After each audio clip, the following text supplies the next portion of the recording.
Кадыр түндө кандай үйлөргө периште кирбейт дейт.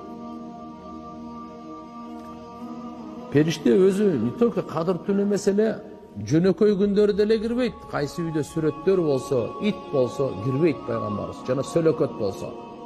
Сөлөкөттөр, бутталар бар, ушулар болсо. Ал эми кадыр түндө Жабраил периште бардык периштелер менен түшөт. Алла субханаху ва таала буйрат, 100 канаты бар дейт, 2 канатын атса чыгыштан батышка чейин экен. Ар бир ошо кадыр түндө уктабай, отурган, намаз окуган, зикир кылган ошолорго келип, периштелер зиярат кылып кетет, дуаларына амин деп кетет, алар менен учурашып кетет дегенге чейин бар.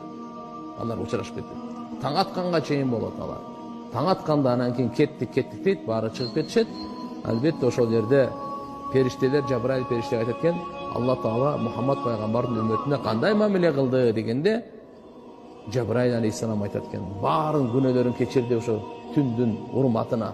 Кадыр түндө баардын күнөөсүн кечирди, 4 түрлүү адамдын күнөөсүнөн башка. Биринчиси ким? Дайыма арак ичкен адам. Ушундай касиеттүү кадыр түндө да күнөөсү кечирилбей калат экен туугандар. Экинчиси акун ли валидей деп коет, мудмину хамр бир. Экинчиси акун ли валидей, ата энесине ак болгон бала же кыз. Ата энесин тажап